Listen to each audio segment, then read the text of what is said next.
क्षण कर्म चेतन बंधकारु, कर्म के अवसान का कह कर स्वरूप यथार्थ जग का, जो किया उपकार है उसके लिए जिन वाणी माँ को वंदना शत बार है, वंदना शत बार है, वंदना शत बार है।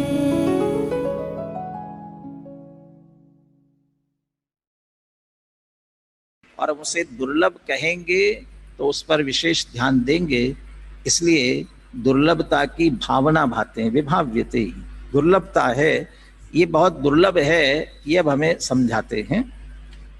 चौथी गाथा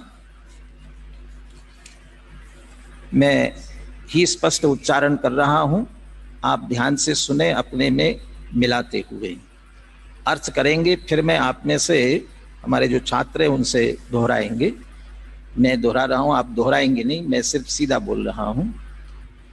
सुद परिचिदानुभूदा सवस्विकाम भोग बंध कहा, एयत्तस्सुवलंभो नवरिन सुलहो विहतस्स। सामान्य अर्थ करते हैं। बात ये चल रही है, एकत्व असुलभ है, माने दुर्लभ है। क्यों दुर्लभ है? कोई बात दुर्लभ होती तो कोई बात सुलभ होती है। क्या सुलभ हो रहा है जिसके कारण एकत्व दुर्लभ हो रहा है? तो पहले क्या सुलभ हो रहा है वो बताते हैं। सुद परिचिद अनुभूदा सवस्वी काम भोग बंध कहा। सवस्वी, सबकी, सबके लिए, सवस्व काम भोग बंध कहा। काम भोग बंधन की कथा, काम भोग बंधन की कथा कैसी है? शुद्ध परिचित अनुभूता, श्रुत सुनी है, परिचित उसका परिचय किया है, अनुभूता अनुभव किया है।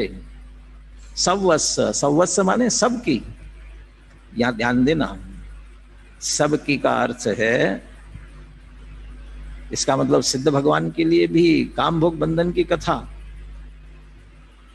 सिद्ध भगवान की बात नहीं, अरहंत भगवान की बात नहीं, पंच परमेष्ठी की बात नहीं है। जिन्हें एकत्व की उपलब्धि नहीं हुई है, ऐसे अज्ञानी मिथ्या दृष्टियों की बात है। और जगत में अधिक लोग है कौन? इसलिए सवस्व, सारे जगत के अज्ञानी जीव, सारे जगत के मोही जीव, सारे जगत के मिथ्या दृष्टि जीव, उनकी बात कर रहे हैं। उन सब के लिए, सारे जगत के सामान्य जीवों के लिए काम भोग बंधन की कथा श्रुत परिचित और अनुभूत है। टीका में लेंगे विस्तार से, इसलिए अभी मैं इस पर ज्यादा नहीं बात करता हूं। यहां इतना जोड़ लीजिए, चूंकि काम भोग बंधन की कथा, काम भोग बंधन की कथा में जैसे आचार्य ने काम भोग का अर्थ किया, काम का अर्थ स्पर्शनेन्द्रिय रसनेन्द्रिय का विषय, और भोग का अर्थ बाकी के 3 इंद्रियों का विषय। रसनेन्द्रिय, घ्राणेन्द्रिय, चक्षुरेन्द्रिय, चक्षुरेन्द्रिय, रसनेन्द्रिय, घ्राणेन्द्रिय, इन 3 इंद्रियों का विषय उसे भोग कहते हैं। और बंध शब्द को इनकी संबंधित कथा, इनके संबंधी कथा, 5 इंद्रिय विषय भोग संबंधी ही कथा हम सुनते हैं, परिचय करते, अनुभव है हम सबको। 5 इंद्रिय विषय भोगों में लगे हुए हैं। भोगों को अमृत फल जाना, विषयों में निस्दिन मस्त रहा, उनके संग्रह में हे प्रभुर में व्यस्त त्रस्त अभ्यस्त रहा, उसी में लगे हुए हैं। दूसरा अर्थ वो करते हैं, काम भोग 5 इंद्रिय के विषय, और बंध माने यदि धर्म की कथा सुनने के लिए आते हैं तो मैं कर्मों से बंधा हूं, 4 गतियों में परिभ्रमण कर रहा हूं, दुख उठा रहा हूं, इस कर्म का ये फल मिलता है। उस बंधन की चर्चा में ही ये तो सुनी है, परंतु नवरी, नीचे की पंक्ति में नवरी माने केवल, नवरी पहला शब्द है दूसरी पंक्ति का एयत्तस्य, और अंतिम शब्द है विहत्तस्य। एयत्तस्य विहत्तस्य, एकत्व और विभक्त, माने कौन? जो पर से तो विभक्त है और अपने से एकत्व है। तो पर से भिन्न, अपने से अभिन्न, ऐसा जो आत्म तत्व का एकत्व है, नवरि मात्र न सुलहो, वह सुलभ नहीं है। क्यों सुलभ नहीं है? क्योंकि 5 इंद्रिय विषय भोग में लगे हुए हैं। टीका में अपन लेंगे, इसलिए अभी अपन उस पर चर्चा नहीं करते हैं। बस अभी यहाँ चर्चा ये हुई, काम भोग बंधन की कथा तो इस सारे जगत को सुलभ है, परंतु मात्र एकत्व विभक्त आत्मा सुलभ नहीं है। वह न सुलहो, सुलभ नहीं है, दुर्लभ है, कठिन है, लेकिन प्राप्त हो सकता है। कैसे प्राप्त होगा उसी की चर्चा आगे इस पूरे ग्रंथ में करने वाले हैं। अब मैं चाहूंगा कि गाथा का पाठ और पद्यानुवाद का पाठ कर ले।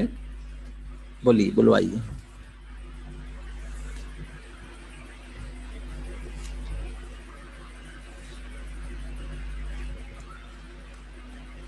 है शाश्वत है, बोल रहे?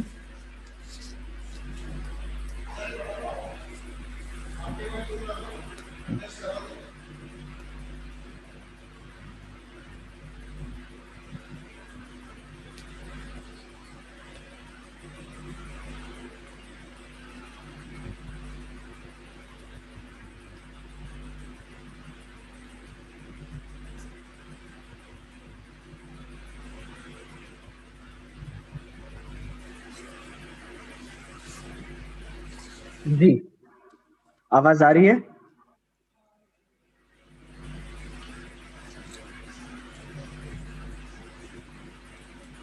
तुद परिचिदानुभूदा सवस्व विकाम भोग बंध कहा, एयत्तसुवलंभो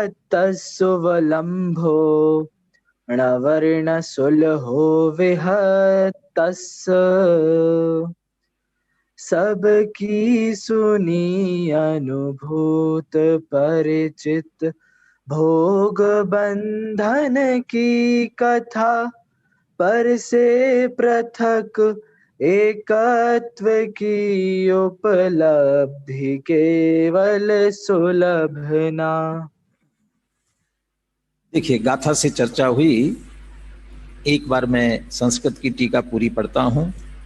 संस्कृत की थोड़ी भी जिन्हें जानकारी है वे बहुत कुछ भाव ग्रहण कर सकते हैं, फिर विस्तार से चर्चा करते हैं।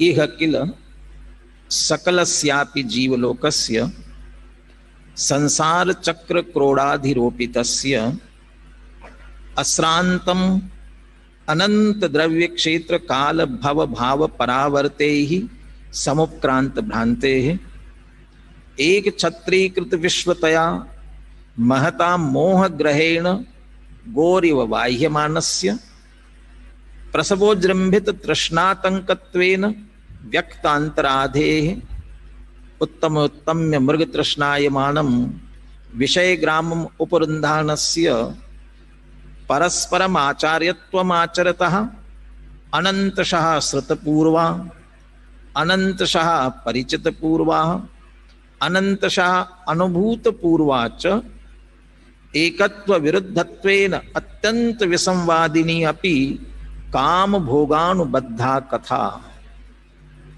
इदंतो नित्य व्यक्ततया अंतः प्रकाशमानमपि कषाय चक्रेण सह एकीक्रियमाणत्वात् अत्यंत तिरोभूतं सत् स्वस्य अनात्मज्ञतया परेषाम् आत्मज्ञानम् अनुपासनाच्च न कदाचिदपि श्रुतपूर्वं न कदाचिदपि परिचितपूर्वं न कदाचिदपि अनुभूतपूर्वं च निर्मल विवेकालोक विविक्तम केवलम एकत्वम अतः एकत्वस्य न सुलभत्वम, एकत्वस्य न सुलभत्वम, एकत्व की सुलभता क्यों नहीं है, दुर्लभ क्यों नहीं है, इसकी चर्चा कर रहे हैं। अमृतचंद्राचार्य सर्वप्रथम बात कर रहे हैं। ये कहा था सवस्वी, सबके लिए श्रुत परिचित अनुभूत काम भोग बंधन की कथा। वो जो सबकी बात की है वो जीव लोग, तो मैंने प्रारंभ में कहा था कि सब जीव लोग कह रहे, लेकिन यहाँ पंच परमेष्टि को नहीं लेना है, सम्यक दृष्टि ज्ञानियों को नहीं लेना है, सभी अज्ञानी मिथ्या दृष्टि दुखी जीवों की बात है। उन जीवों की क्या स्थिति हो रही है वो पहली बात करते हैं बहुत सारी विशेषताओं से। एक तरह से ये कहा जाए हमारी दुर्दशा का चित्रण कर रहे हैं, वर्तमान में हमारी क्या दुर्दशा हो रही है। इह किल सकलस्यापि जीवलोकस्य, सारा जीव सारा जगत, देखते हैं ना कि दुखी हो रहा है जो सारा जीव, सारे जगत की बात करते हैं। कैसा है?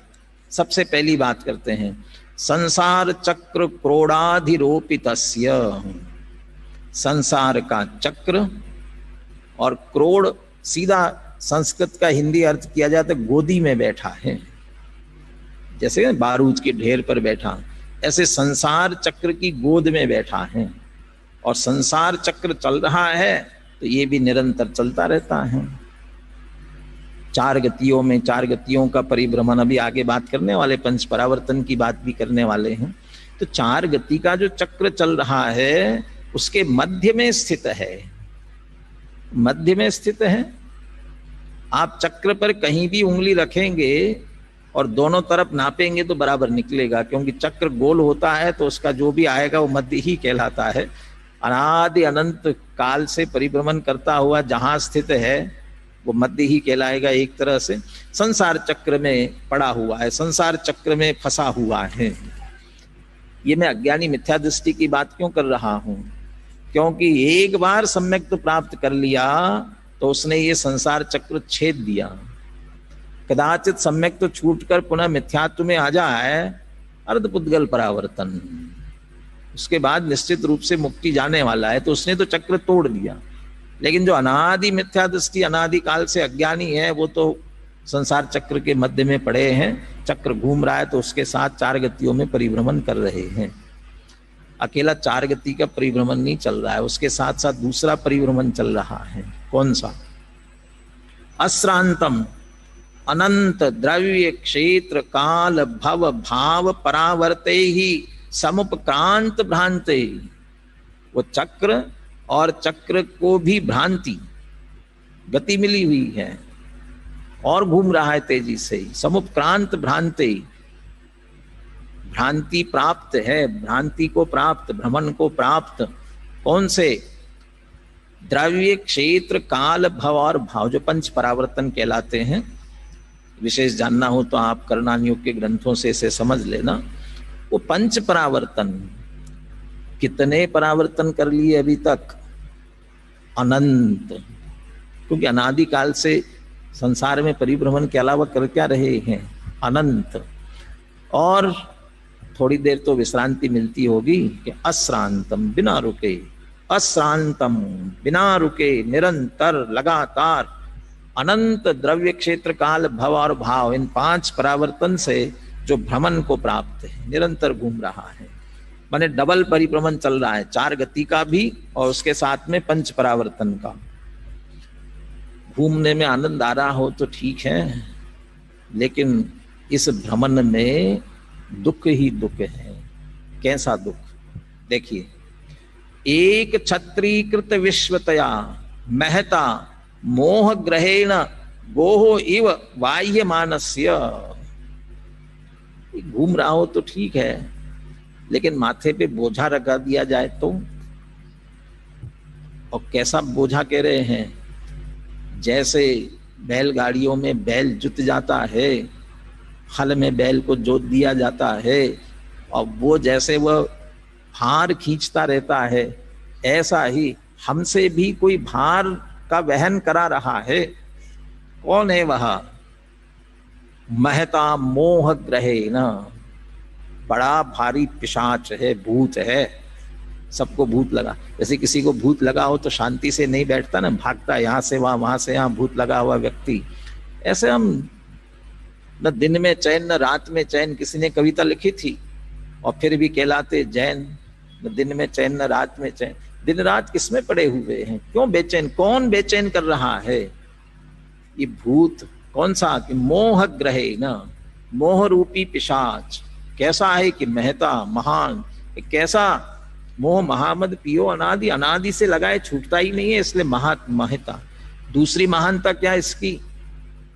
कितने लोगों को इसने अपने वश कर रखा है। एक छत्रीकृत विश्वतया, इसका राज्य कहां तक चलता है? मोह का साम्राज्य कहां तक है? सारे विश्व को जिसने एक छत्रीकृत, एक छत्र जिसका राज्य चलता है, छत्रपति कहलाते हैं ना, चक्रवर्ती सम्राट जैसे कहलाता है, ऐसे मोह का साम्राज्य है। ये पहले ही कहा मैंने, सारे अज्ञानी जीवों की बात है, 3 लोक में भरे हुए हैं। इसलिए एक छत्रीकृत, एक छत्र जिसका राज्य चलता है, ऐसा जो महामोह रूपी पिशाच इसका राज चल रहा है, और वह अज्ञानी जीवों से क्या करता है? बैल की भांति भार वहन कराता है। संसार का भार, दुखों का भार, कुटुंब परिवार का भार, ये सब भार वहन, कर्तृत्व का भार, ये भार वहन कराता है। अकेला भारी वहन कर रहा हो तो ठीक है, लेकिन फिर भी प्यास लगी हुई हो, क्या स्थिति होती? कौन सी प्यास लगी उसके साथ देखिए। प्रसवो जृंभित तृष्णातंकत्वेन व्यक्त अंतराधेः। प्रसवो जृंभित तृष्णातंकत्वेन, तृष्णातंकत्वेन, तृष्णा रूपी आतंक, तृष्णा की प्यास, तृष्णा रूपी रोग, आतंक का रोग अर्थ किया, और व्यक्त अंतराधे, अंतरंग में आधि, आधि व्याधि उपाधि 3 कहलाती है ना। व्याधि तो शारीरिक रोग, लेकिन अंदर तृष्णा लगी हुई हो, दाम बिना निर्धन दुखी तृष्णावश धनवान, जिसके अंदर तृष्णा लगी हुई हो उसको करे मन की आधि। व्यक्त अंतराधे, अंतरंग में तृष्णा रूपी आतंक रोग निरंतर परेशान कर रहा हो, और वह भी प्रसवो जृंभित, वेगवान तेजी से, माने तृष्णा, ये 5 इंद्रिय विषयों की प्यास इतनी लगी हुई है, तेजी से लगी हुई है, अंतरंग में पीड़ा उत्पन्न कर रही है। प्रसवो जृंभित, बहुत फैली हुई है, तेजी से फैली हुई है। तृष्णा आतंक, तृष्णा रूपी रोग अंतरंग में आधी मानसिक पीड़ा के रूप में व्यक्त हो रही है। उसका उपचार क्या करते हैं? उस प्यास को बुझाने के लिए उपचार क्या करते हैं? उत्तम तम्य मृग तृष्णायमानम विषय ग्रामम उपरुन्धानस्य, विषय ग्रामम उपरुन्धानस, विषय ग्राम समूह, 5 इंद्रियों के भोगों की सामग्री, 5 इंद्रियों के भोगों की सामग्री उपरुन्धानस्य, इकट्ठी करता है, घेरा डालता है। माने या तो उनका ढेर लगाता है समझ लीजिए, या खुद उनके बीच में फंसता है। उपरुन्धानस्य, अच्छा तो 5 इंद्रिय विषय भोगों की सामग्री इकट्ठी कर लेंगे, वो तृष्णा की प्यास बुझ जाएगी ना। कहते उसकी एक विशेषता समझ ले, कमजोरी। क्या कमजोरी है? उत्तम, ये तो समझता है बहुत बढ़िया से बढ़िया, बस इनसे तो तृप्त हो जाएंगे, परंतु मृग तृष्णाय मानम, वे मृग तृष्णा की तरह है। मृग तृष्णा तो समझते ही हैं, रेगिस्तान में हिरन को प्यास लगती है और वो आगे देखता है तो उसे लगता है कि पानी है, चमकता हुआ रेत चमक रही है, उसे लगता है पानी है, दौड़कर वहां जाता है, पानी मिलता नहीं है, फिर आगे दौड़ता है, आगे मिलेगा पानी। ऐसे 5 इंद्रिय विषयों को भोग करके ऐसा समझता है तृष्णा तृप्त हो जाएगी, लेकिन वो मृग तृष्णा ही निकलती है। तो सारा जगत उत्तम विषय ग्रामम, 5 इंद्रियों के विषयों को घेर रखा है, 5 इंद्रियों विषयों से घिरा हुआ है या घेर रखा है, इकट्ठा किया हुआ है, लेकिन वह सब मृग तृष्णा की तरह है, तो उसकी वह तृष्णा रूपी प्यास बुझती नहीं है। ऐसे इस जीव लोक के लिए और क्या स्थिति बन रही है? परस्परम आचार्यत्वम आचरतः, और एक दूसरे को उपदेश देते हैं, सिखाते हैं। क्या सिखाते हैं? वो पहले काम भोग बंधन की कथा आगे कर रहे हैं। परस्परम आचार्यत्वम आचरतः, एक दूसरे को सिखाते हैं। उपदेश क्या उपदेश देते हैं? एक दूसरे को क्या सिखाते हैं? ये 5 इंद्रिय विषय भोग, कौन तत्व चर्चा कौन करने वाला है? परस्परम आचार्यत्वम आचरतः, एक दूसरे को सिखाते हैं। अनंतशाह श्रुत पूर्वा, अनंतशाह परिचित पूर्वा, अनंतशाह अनुभूत पूर्वा च, अनंत बार सुनी, अनंत बार परिचय किया, और अनंत बार अनुभव किया। किसका? देखिए, निगोद से लेकर के 9वें ग्रेवेक तक जा सकते हैं। तो 9वें ग्रेवेक तक गए हैं ना, तो किया क्या है इस चतुर्गति परिभ्रमण में, पंच परावर्तन में किया क्या है? यही किया, 5 इंद्रिय विषय भोगों की कथा ही अनंत बार सुनी, वही निरंतर सुन रहे हैं, उसी का परिचय। नई नई चीज आती है तो उसका परिचय भी करते हैं, अनुभव भी किए हैं। भवन में जी भर घूम चुका, कन कन को जी भर भर देखा, अनंतों बार यही किया है। ये तो किया, लेकिन ये कथा कैसी? 5 इंद्रिय विषय भोगों की कथा कैसी है? एकत्व विरुद्धत्वेन अत्यंत विसंवादिनी अपि। जो एकत्व लोक में सुंदर है उससे विरुद्ध है, उलझाने वाली है, बंधन में डालने वाली, संसार में डालने वाली है। इसी से तो स्वसमय परसमय का भेद खड़ा हुआ। इसलिए अत्यंत विसंवाद खड़ा करने वाली 4 गति का परिभ्रमण का झगड़ा इसी से तो खड़ा हुआ। एकत्व से विरुद्ध है, इसलिए अत्यंत विसंवाद करने वाली है। अपि काम भोग अनुबद्धा कथा, ऐसी कथा होने, एकत्व से विरुद्ध विसंवाद खड़ी करने वाली ऐसी काम भोग बंधन संबंधी कथा, ऐसी होने पर भी इस जीव ने अनंत बार सुनी, अनंत बार परिचय किया और अनंत बार अनुभव किया, भोगा। किस जीव ने? जो ऊपर विशेषताएं बताई, 4 गति के परिभ्रमण में, पंच परावर्तन में पड़ा हुआ मोह रूपी पिशाच, जिसके पास बैल की भांति भार वहन कराता है, ऐसा वह जीव लोक 5 इंद्रिय विषय भोगों की कथा तो सुनता है। और इसलिए कह रहे हैं अनुबद्धा कथा, ये तो इसने सुनी, लेकिन इसे वो एकत्व, इसलिए ये तो सुलभ हो रही है, ये सारी बात सुलभ हो रही है, परंतु आत्मा दुर्लभ है। एकत्व विभक्त आत्मा दुर्लभ है। क्यों दुर्लभ है?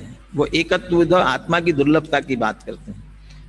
इदंतु नित्य व्यक्ततया अंतः प्रकाशमानमपि कषाय चक्रेन सह एकीक्रियमाणत्वात् अत्यंत तिरोभूतम सत।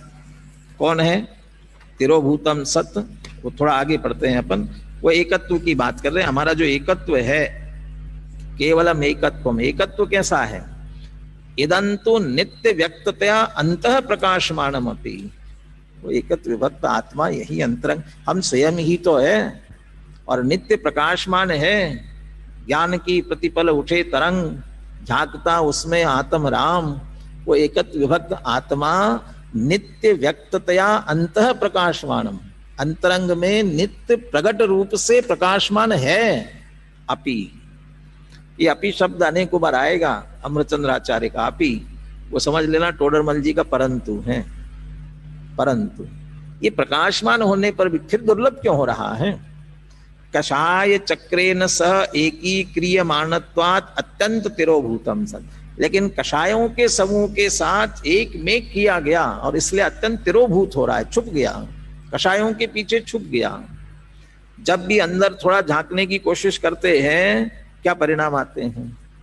मोह राग द्वेष के परिणाम, राग द्वेष के परिणाम, और वो उन परिणामों के पीछे तिरोभूत हो रहा है, प्रकाशमान, लेकिन कषाय व्यक्त हो रही है और वो उनके पीछे तिरोभूत हो गया, छुप गया। अत्यंत तिरोभूतम, कषाय समूह के साथ एक मेक हो जाने के कारण से मैं रागी हो गया, मैं द्वेषी हो गया, तो एकत्व कहाँ रहने वाला है? एकत्व होने से तो भी मिल जाना चाहिए ना, क्यों नहीं मिलता? स्वस्य अनात्मज्ञतया, स्वयं जानता नहीं है, उसे तो लगता है राग द्वेषी हमारे परिणाम है, यही हमारा स्वभाव है। बहुत से लोगों को तो अच्छा लगता है कि अरे मैं बहुत गुस्सैल हूँ, मैंने उसे लगता है कि गुस्सैल तो अपना स्वभाव है, बहुत बढ़िया है। उसके साथ एक में हुआ तो मैं कौन हूं ये जानता ही ना। स्वस्य अनात्मज्ञतया, स्वयं तो आत्मा को जानता नहीं है, अनात्मज्ञ है। स्वस्य अनात्मज्ञतया, स्वयं आत्मा को नहीं जानने के कारण, स्वस्य अनात्मज्ञतया, चलो कोई समझा देंगे तब तो समझ में आएगा ना। परेशान आत्मज्ञानम अनुपासनाच, और जो आत्मज्ञ है उनकी उपासना नहीं करता। उपासना नहीं करता माने ये पूजा भक्ति करने से मतलब नहीं है। उपासना नहीं करता का मतलब उनकी बात ध्यान से सुनता नहीं है, मानता नहीं है। इसका मतलब है आत्मज्ञानम अनुपासनात्। जो अन्य परेशान दूसरे आत्मा के आत्मज्ञानी है उनके निकट नहीं जाता, उनकी बात नहीं सुनता, उनकी बात पर ध्यान नहीं देता, इसका नाम है अनुपासनात्।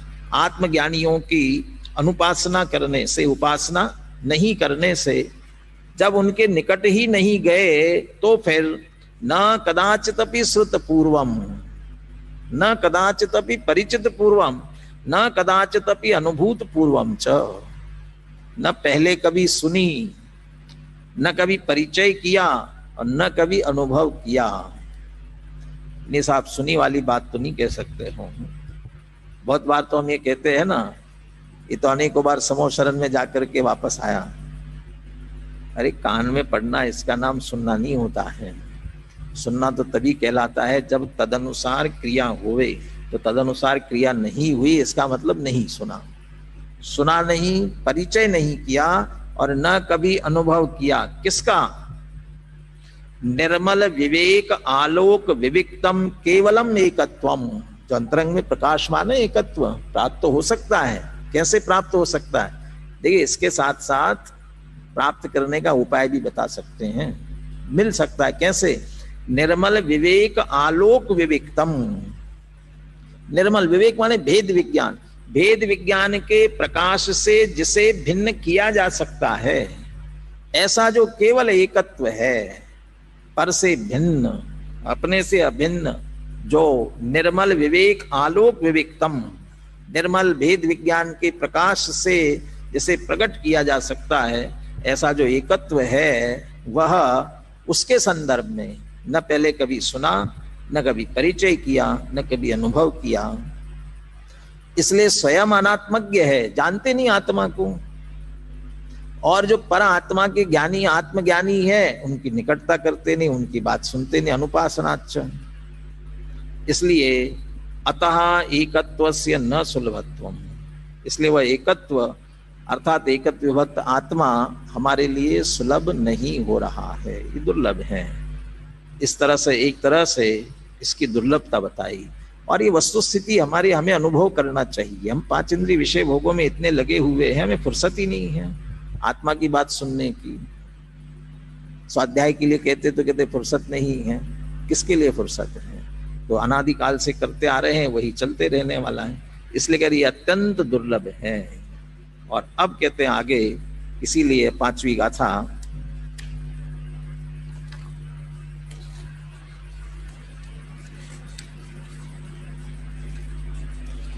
अतएव एतत् उपदर्शते। बस इसीलिए ये अत्यंत असुलभ हो रहा है। एकत्व विभक्त आत्मा हमारे लिए सहज सुलभ नहीं हो रहा है। इसीलिए कुंद कुंद आचार्य इस ग्रंथ में कहने जा रहे हैं, तो अमृतचंद्र आचार्य कहते हैं अतः एव एतत् उपदर्शते। अतएव इसीलिए एतत्, एकत्व विभक्त जो भगवान आत्मा है, जो लोक में सुंदर है लेकिन हमें अत्यंत दुर्लभ हो रहा है पांच इंद्रिय विषय भोगों की कथा सुलभ होने के कारण से। बस इसीलिए अब कहते हैं, अब बहाना मत बनाना कि किसी ने कही नहीं, किसी ने सुनाई नहीं। अब हम कह रहे हैं एतत् उपदर्शते, बस इसी को दिखाते, उस एकत्व विभक्त आत्मा को ही इस पूरे ग्रंथ में दिखाते हैं। दिखाते हैं का मतलब कैसे दिखाएंगे? एक पुण्य पाप अधिकार की एक गाथा की टीका में जैसे आचार्य ने ऐसा लिखा है। कोई कोई कहते हैं ना कि भाई क्या करे, तीर्थंकर जैसे समझाने वाले नहीं, इसलिए हमें बात समझ में नहीं आती है। तो वहां लिखा, भैया तीर्थंकर भी होते तो क्या होता? क्या वे आत्मा हथेली पर रखकर दिखाते क्या? वे तो शब्दों से कहकर चले गए। तीर्थंकर भगवान भी समूह शरण में शब्दों से आत्मा समझाते हैं और चले जाते हैं। माने शब्दों से ही समझाए। समूह शरण में भी जाएंगे तो दिव्य ध्वनि सुनकर ही तो समझना पड़ेगी। साक्षात गंधर्व देव से भी सुनेंगे तो शब्दों से ही सुनना पड़ेगी। आचार्यों से सुनना, शब्दों से ही सुनना पड़ेगा, और शास्त्र जनवाणी से सुनेंगे तब भी शब्दों से ही। माने हमें तो सुनना ही है, दिखाते माने शब्दों से समझाते ही हैं। उपदर्शते, समझाएंगे। एक शब्द का प्रयोग किया, उपदर्शते। दर्शते नहीं, दिखाते नहीं करे, उपदर्शते। उपदर्शते का अर्थ करना पुनः दिखाते हैं। इसीलिए शास्त्र सभा प्रारंभ करने से, स्वाध्याय प्रारंभ करने से पहले जो मंगलाचरण करते हैं उसमें ये कहा जाता है, अस्य मूल कर्तारा सर्वज्ञ देवा, तदुत्तर ग्रंथ करता गंधर देवा, प्रतिगंधर देवा, तेषाम वचनानुसार मासांत।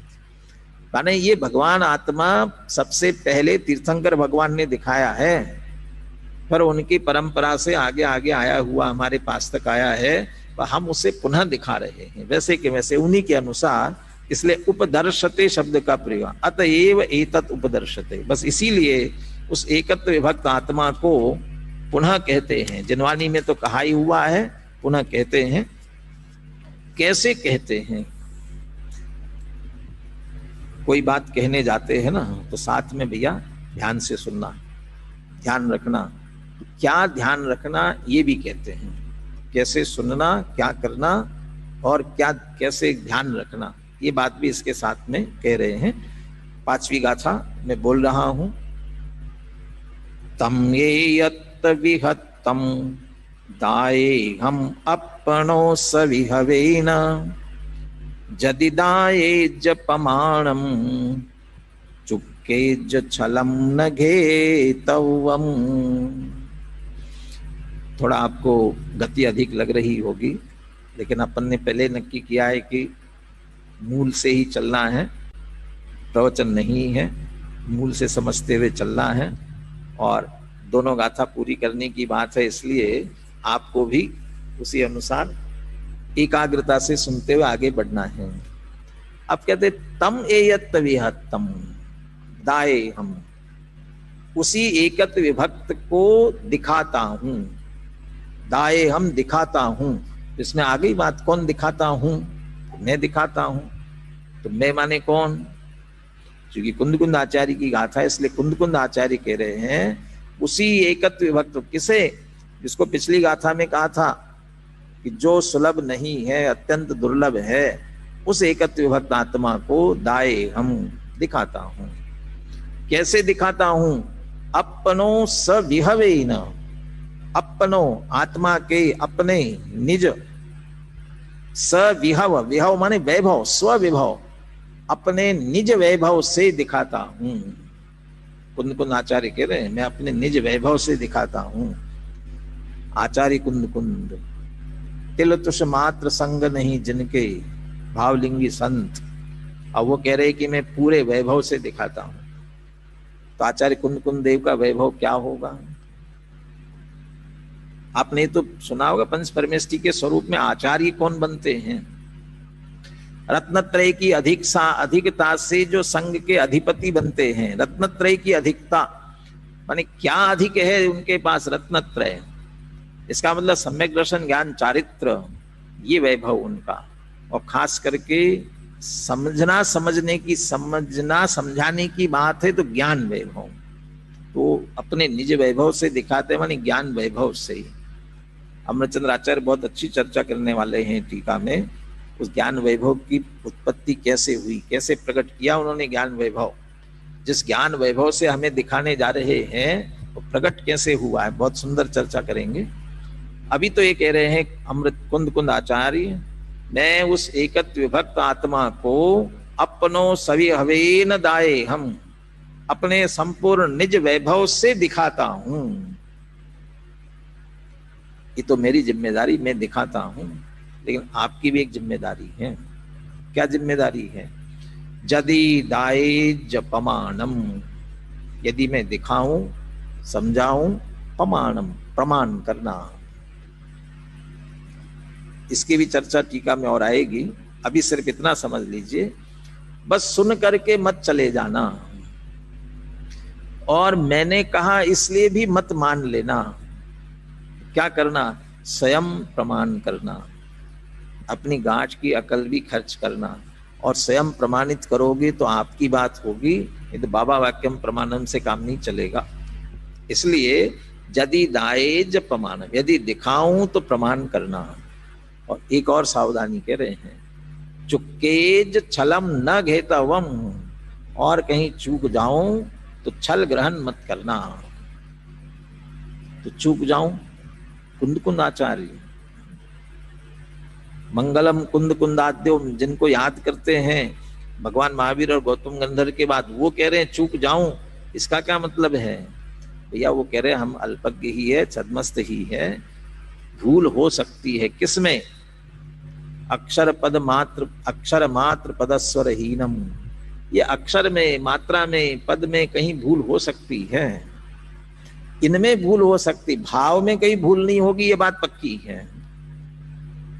क्योंकि निज वैभव, ज्ञान वैभव की उत्पत्ति भी कैसे हुई बताने वाले हैं, इसलिए उसमें भाव में भूल नहीं होगी, परंतु अक्षर, पद, मात्रा, व्याकरण संबंधी कोई गलती हो जाए तो उसमें से अनर्थ मत ग्रहण करना, सही भाव ग्रहण कर लेना, या उसमें उलझ करके मूल बात से विचलित न होना, छोड़ मत देना, छल ग्रहण मत करना, अन्यथा अर्थ ग्रहण मत करना।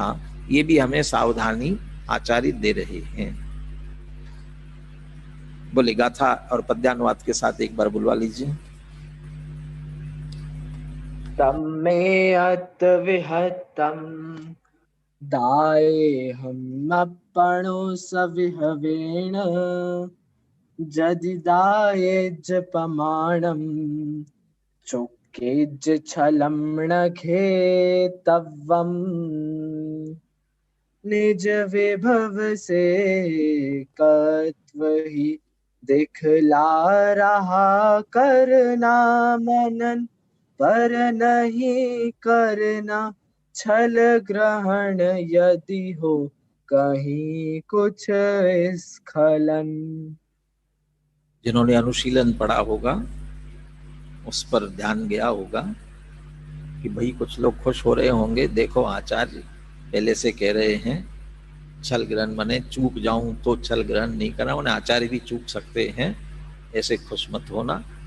ये तो जो छल ग्रहण करने वाले हैं उनके उल्हाना दे रहे हैं, ये भाषा में मत उलझना, व्याकरण में मत उलझना, मूल भाव ग्रहण करने पर मुख्य रूप से ध्यान देना, इस पर ध्यान देने की बात है।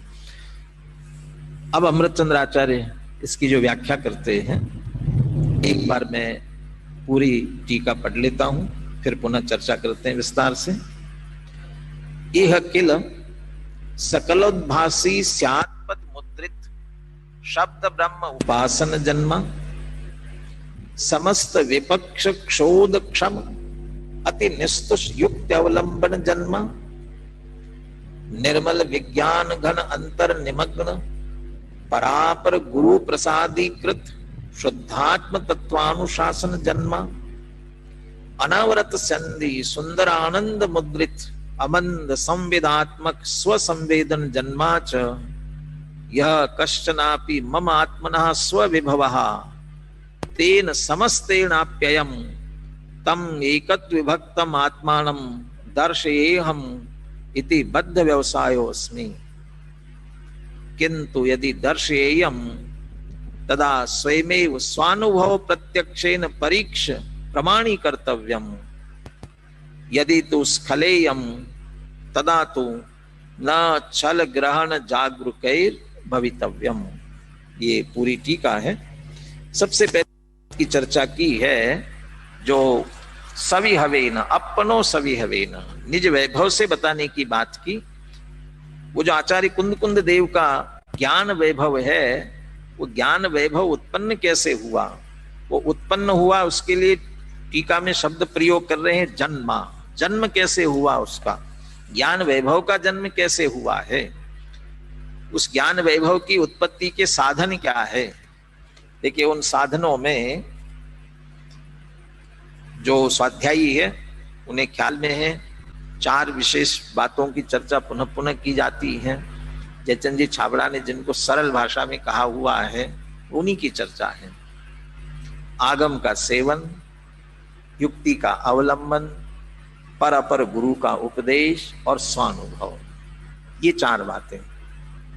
लेकिन 4 बातों कि अमृतचंद्र आचार्य की भाषा में क्या व्याख्या है, अमृतचंद्र आचार्य उनके विशेषण क्या लगाते, वो बहुत विशेष बात है। सबसे पहले आगम का सेवन, आगम क्या और उसके लिए क्या शब्द प्रयोग करते हैं।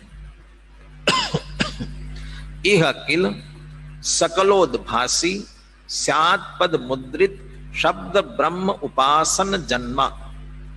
ये आगे चल करके जोड़ने वाले, यह कश्चनापि मम आत्मनः विभवः, जो कुछ मेरे आत्मा का वैभव है, जिस इन कारणों से उत्पन्न हुआ जो वैभव है, काय से उत्पन्न हुआ, शब्द ब्रह्म उपासन जन्मा। देखिए आगम का सेवन, जिसको हम कहे कि स्वाध्याय, शास्त्र पठन, लेकिन उसके लिए शब्द प्रयोग क्या कर रहे कि शब्द ब्रह्म उपासन, माने शब्द ब्रह्म की उपासना, माने स्वाध्याय कितना महान कार्य है, ये ब्रह्म की उपासना है। शब्द ब्रह्म, शुद्ध ब्रह्म परमात्मा, शब्द ब्रह्म जिनवाणी। यदि आत्मा शुद्ध ब्रह्म है तो उसको कहने वाले शब्द भी जो है उनको भी शब्द ब्रह्म कहते हैं। इसलिए जिनवाणी को शब्द ब्रह्म ऐसा विशेष महान बताने के लिए शब्द ब्रह्म, और उसके स्वाध्याय पठन पाठन को उपासना शब्द दे, शब्द ब्रह्म उपासन जन्मा। आगम का सेवन, शब्द ब्रह्म की क्या विशेषता, ये जिनवाणी है, ये कैसे पहचाने, स्यात् पद मुद्रित, स्यात् पद की मुद्रा की हुई है, स्याद्वादमयी है, इसलिए स्याद्वादमयी। और क्या विशेषता, सकलोद्भासी, सबको प्रकाशित करने में समर्थ है, सबका विवेचन जिसमें मिल जाता है, सकलोद्भासी। क्योंकि तीर्थंकर की ध्वनि है, तीर्थंकर केवली भगवान है, सर्वज्ञ है, उनकी वाणी में सब कुछ आता है, इसलिए सकलोद्भासी, सबको प्रकट करने वाली, स्यात् पद से मुद्रित, ऐसे जो शब्द ब्रह्म, उसकी उपासना से जिसका जन्म हुआ है। यह अकेले तो वास्तव में इसके लिए जोड़ने के लिए दिया हुआ है। दूसरा, युक्ति का अवलंबन। युक्ति कैसी होती है, समस्त विपक्ष क्षोध क्षम अति निस्तुष युक्ति अवलंबन जन्मा। युक्ति के अवलंबन से जिसका जन्म हुआ है, जो प्रकट हुआ है। युक्ति प्रमाण नयात्मक, तर्क वितर्क करना। वो कैसा तर्क वितर्क होता है, समस्त विपक्ष क्षोध क्षम, जितने विपक्षी एकांत पक्ष है उन सबके क्षोध निराकरण करने में क्षम माने जो समर्थ है। सारे जितने विपरीत मान्यता सामने रखी जाए उन सब का निराकरण हो सकता है। क्यों? क्योंकि जिनवाणी वस्तु स्वरूप के अनुसार निरूपण करते हैं, वस्तु ही ऐसी है, तो वस्तु के विरुद्ध जो कहेंगे उन्हें तो खंडित होना ही होना है।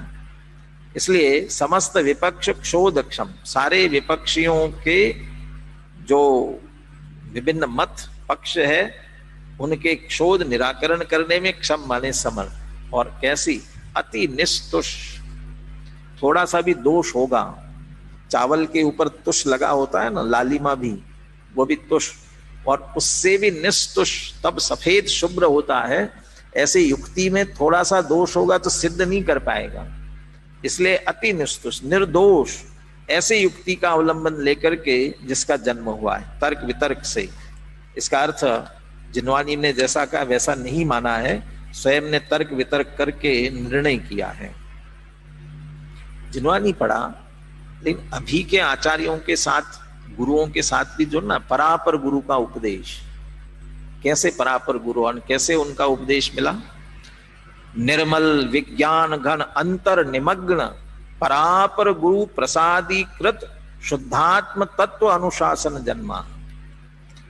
पर गुरु हो चाहे अपर गुरु हो, पर गुरु उत्कृष्ट सर्वज्ञवान, मूल ग्रंथ करतारा सर्वज्ञ देवा, वहां से लेकर कुंद कुंद आचार्य कहते मेरे गुरु पर्यंत जितने भी है वे सब कैसे हैं, निर्मल विज्ञान घन अंतर निमग्न।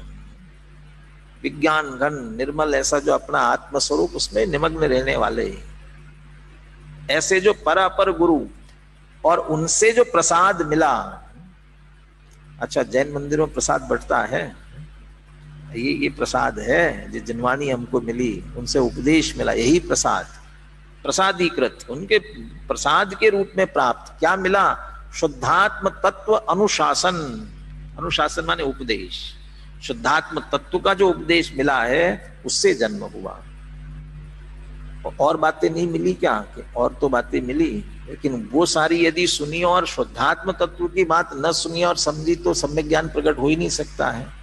इसलिए पर अपर गुरु से जो शुद्धात्म तत्व का उपदेश मिला है, वो शुद्धात्म तत्व के उपदेश से जिसका जन्म हुआ है, ये प्रसाद शब्द आप्त परीक्षा ग्रंथ है, उसमें भी लिखा मोक्ष मार्ग की प्राप्ति कैसे हुई है। सबसे पहले ग्रंथ के प्रारंभ में मंगलाचरण में इन्हें क्यों स्मरण करते हैं? श्रेयो मार्ग से संसिद्धि प्रसादात परमेष्ठिना, मोक्ष मार्ग की सिद्धि पंच परमेष्ठि के प्रसाद से होती है। वो प्रसाद के लिए स्वयं विद्यानंदी आचार्य का ग्रंथ है, वो प्रसाद शब्द का भाव लेते हैं। प्रसाद किसे कहते हैं? भगवान कोई प्रसाद देते नहीं है। कहते भक्त ही प्रसन्न मन से भगवान की उपासना करता है, स्वयं प्रसन्न होता है और कहता है कि भगवान ने प्रसन्न होकर के मुझे आशीर्वाद दिया, स्वयं ही प्रसन्न होता है। तो स्वयं की प्रसन्नता का उपचार भगवान पर करके कहता है कि भगवान प्रसन्न हुए, तो प्रसाद की बात करते हैं। माने सीधा अर्थ है पर अपर गुरु के उपदेश से शुद्धात्म तत्व का जो उपदेश मिला, उससे ये सम्यक ज्ञान वैभव की उत्पत्ति हुई है। लेकिन ये दूसरों से तो सुना, लेकिन अकेले सुनने से नहीं, असली कार्य तो अनुभव का है। उस अनुभव से असली जन्म हुआ। वो अनुभव की विशेषताएं क्या लगते देखिए। अनवरत संधि सुंदर आनंद मुद्रित अमंद संवेदात्मक स्वसंवेदन जन्माच, स्वसंवेदन जन्म, स्वानुभव, संचेतन स्वानुभव कैसा है? संवेदात्मक स्वसंवेदन, मैं ज्ञान मात्र हूं, संवेदात्मक, संवेदन, संचेतन। बहुत अच्छी चर्चा सब आगे आएगी 17वीं 18वीं गाथा में, कैसे संवेदन होता है। अयम अहम अनुभूति, ये अनुभूति, ये मैं हूं, ये जो अंदर संवेदन चल रहा है। तो संवेदात्मक स्वसंवेदन, बस मैं ज्ञानात्मक, ज्ञान में ही हूं, ऐसा जो स्वसंवेदन। और ये कितना अमंद, प्रचुर स्वसंवेदन। ये मुझे स्वसंवेदन हुआ, ये जाने कैसे, समझ में कैसे आए, चिन्ह क्या इसका? उसके पहले शब्द दिया आनंद मुद्रित। आनंद है मुद्रा जिसकी, निराकुल सुख, निराकुल आनंद जिसकी मुद्रा है। समझ लीजिए निराकुल आनंद प्रकट हुआ तो समझ लीजिए स्वसंवेदन हुआ। स्वसंवेदन हुआ तो निश्चित रूप से निराकुल आनंद आएगा ही। आनंद है मुद्रा जिसकी, और यह निरंतर झर रहा है। अनावरत संधि सुंदर आनंद मुद्रित, निरंतर झरता हुआ आनंद है मुद्रा जिसकी, और कितना प्रचुर स्वसंवेदन। छठे सातवें गुणस्थान में झूलने वाले मुनिराज हर अंतर मुहूर्त में अंतर्मुख होकर के निशुद्धात्मा का लक्ष्य करते हैं, उससे अतीन्द्रिय आनंद निरंतर अनुभव कर रहे हैं, ये स्वसंवेदन। और कहते इससे ये ज्ञान वैभव की उत्पत्ति, ये सारी बातें अनावरत से। बहुत सुंदर शब्द है, वे तो उनकी अमृतचंद्र आचार्य की भाषा बिल्कुल ऐसी प्रवाह में। अनावरत संधि सुंदर आनंद मुद्रित अमंद संवेदात्मक स्वसंवेदन जन्माच। ये चार बातों से यह कश्चनपि मम आत्मना स्वविभवः, इन सब से जो मेरे आत्मा का जो कोई वैभव प्रकट हुआ है, जब जिनवाणी सुनेंगे, युक्ति का प्रयोग करेंगे, पर अपर गुरु के उपदेश से शुद्धात्म तत्व का उपदेश प्राप्त करेंगे, और शुद्धात्म तत्व का लक्ष्य करके अतीन्द्रिय आनंद प्रकट करेंगे, कौन सा वैभव प्रकट होगा। और उस वैभव के सामने सारा जगत तुच्छ भाषित होता है। सम्यक दृष्टियों को कहा जाता है चक्रवर्ती की संपदा, इंद्र सरी के भोग, काग बीट सम गिनत है सम्यक दृष्टि लोग किसके सामने? ये ईश्वर संवेदन, ये अतीन्द्रिय आनंद, उसके सामने सारा जगत फीका लगता है। यह कश्चनापि मम आत्मना स्वविभव, जो कोई मेरे आत्मा का वैभव प्रकट हुआ है, तेन समस्तेन अपि अयम तम एकत्व विभक्तम आत्मानम दर्शये हम। कुंद कुंद आचार्य की बात कुंद आचार्य की वाणी, अमृतचंद्र आचार्य की जुबानी। कुंद आचार्य की तरफ से अमृतचंद्र आचार्य कह रहे हैं, कुंद आचार्य कहते हैं कि मैं ये जो वैभव प्रकट हुआ ना, तेन समझते ना पी, कुछ भी बात छुपाने वाला नहीं हूं। जैसे हमारे आचार्यों के पास छुपाने के लिए होता, गुप्त बात कुछ होती नहीं है। वो सबसे अयम तम एकत्व विभक्तम आत्मानम, यह उस एकत्व विभक्त आत्मा जिसकी बात जो दुर्लभ हो रहा है, उसे दर्शये हम, उस एकत्व विभक्त आत्मा को मैं दिखाता हूं। दर्शये हम इति बद्ध व्यवसाय अस्मि, मैंने ये निर्णय किया है, बद्ध व्यवसाय, इसके लिए मैं बद्ध व्यवसाय हूं। आचार्यों को और कोई व्यवसाय नहीं है क्या? अरे उनका मुख्य कार्य तो आदहिदम कादव्वम, अपने आत्महित करते हैं। ये तो करुणा आती है इसलिए समझाते हैं। तो बद्ध व्यवसाय माने निर्णय किया है कि मैं अपने निज वैभव से मुझे जो प्राप्त हुआ है वो समस्त से मैं समझाऊंगा। बद्ध व्यवसायास में मैं निर्णय कराऊंगा। बद्ध व्यवसायास में इस तरह से समझाने की प्रतिज्ञा की एक तरह से। किंतु यदि दर्शयेयम, परंतु कहते हैं यदि दर्शयेयम, मैं दिखाऊंगा, बताऊंगा, अच्छी तरह से समझाऊंगा। तदा स्वयमेव स्वानुभव प्रत्यक्षेन परीक्ष प्रमाणी कर्तव्यम, तब कहते हैं आप स्वयं भी अपने स्वानुभव प्रत्यक्ष से परीक्षा करके प्रमाण करना। मैंने कहा इसलिए मत मान लेना। ये बात कौन कह सकता है? जो सत्य बात होती है ना, तभी वो कह सकता है। और ये कहते हैं ना, अनुभव की बात है ना, मतलब आप भी अनुभव करके जानो। स्वयं स्वानुभव प्रत्यक्षेन परीक्ष प्रमाणी कर्तव्यम, स्वयं स्वानुभव प्रत्यक्ष से परीक्षा करके प्रमाण करना। और परीक्षा करने का और इसके अलावा कोई उपाय नहीं। अकेले शब्दों से परीक्षा करते रह जाएंगे तो उसका लाभ नहीं उठा पाएंगे। स्वयं ही स्वानुभव प्रत्यक्ष से परीक्षा करके प्रमाण करना, तभी सचमुच में लाभ मिलेगा, अन्यथा वास्तविक लाभ मिलने वाला नहीं है। जिन्होंने अनुशीलन पढ़ लिया उन्हें बात तो ध्यान में आ गई होगी। एक प्रश्न उठाया, आचार्य आपके वैभव की उत्पत्ति तो चार चार बातों से हुई, आगम का सेवन, युक्ति का अवलंबन, पर गुरु का उपदेश और फिर स्वानुभव।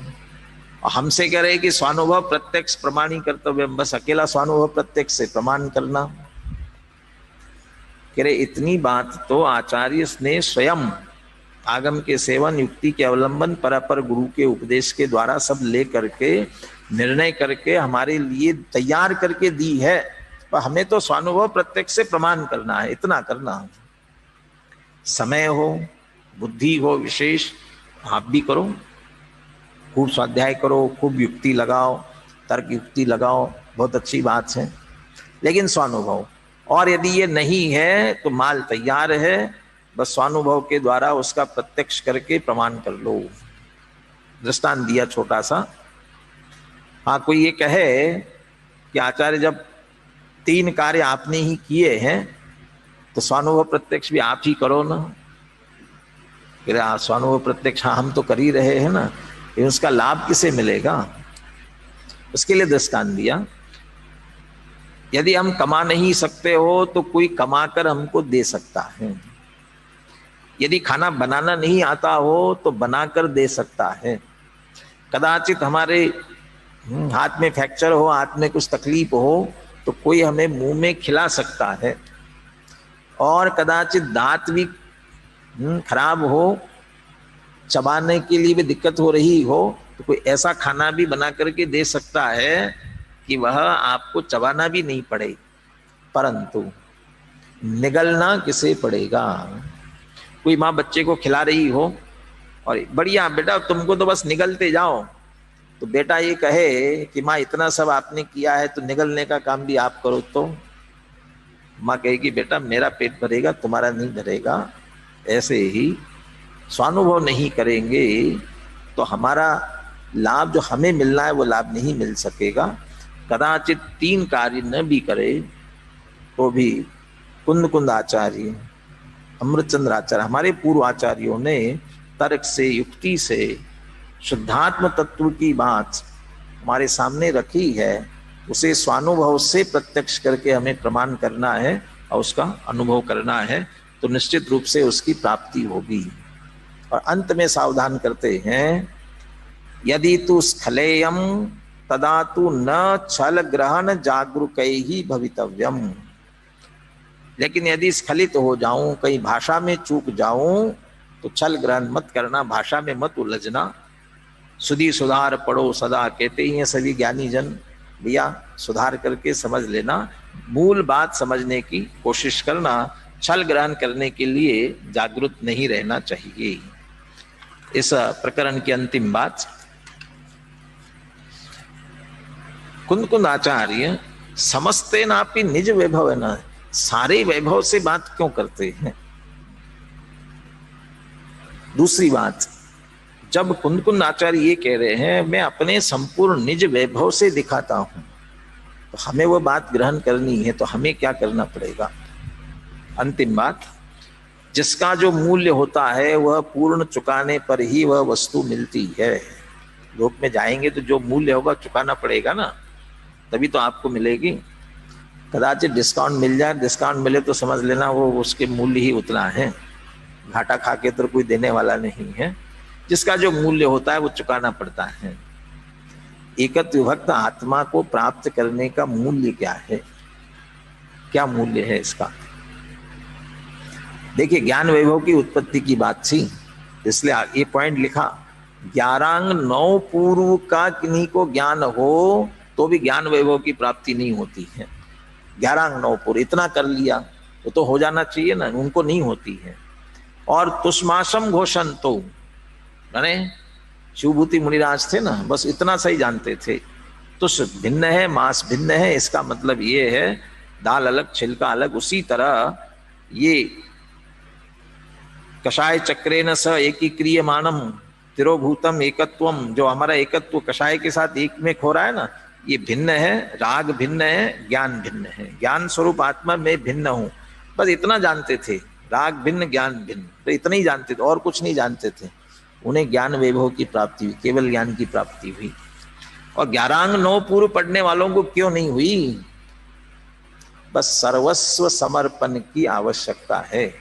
11 पूर्व तक का इतना ज्ञान है, लेकिन उसका समर्पण स्व की तरफ नहीं है रंच मात्र भी। और वो अल्प सा ज्ञान, उसका सर्वस्व समर्पण अपनी तरफ है। वो एकत्व विभक्त आत्मा को प्राप्त करने के लिए है। एकत्व विभक्त आत्मा को प्राप्त करने का एकमात्र उपाय है, प्राप्त उपलब्ध जितना ज्ञान है उसका सर्वस्व समर्पण उसकी तरफ किया जाए, तो वह तो अंदर प्रकाशमान है, निश्चित रूप से उपलब्ध होता ही है।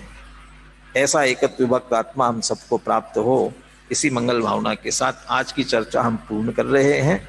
और कल की महत्वपूर्ण चर्चा 6वीं 7वीं गाथा, जो दृष्टि के विषयभूत शुद्ध आत्मा की बात की जाती है, आज जिस तरह से दोनों गाथाएं पूर्ण की है, कल दोनों गाथाएं पूर्ण करेंगे। तो आप दोनों गाथाओं का विषय ध्यान से जरूर पढ़ करके आए। 6वीं 7वीं महत्वपूर्ण गाथा की चर्चा अपन कल करेंगे।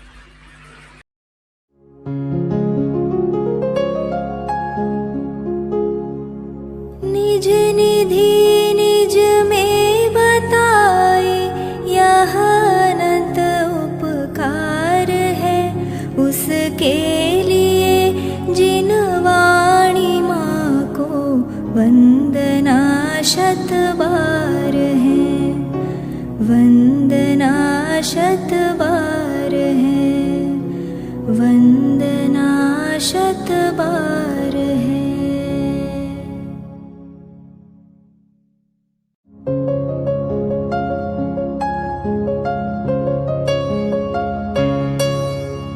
हे जिन वाणी भारती तो ही जपो दिन रैन, जो तेरी शरणा गहे सो पावे सुख चैन। जा वाणी के ज्ञान ते सूझे लोकालोक, सो वाणी मस्तक नवो सदा देत हो ढोक, सदा देत हो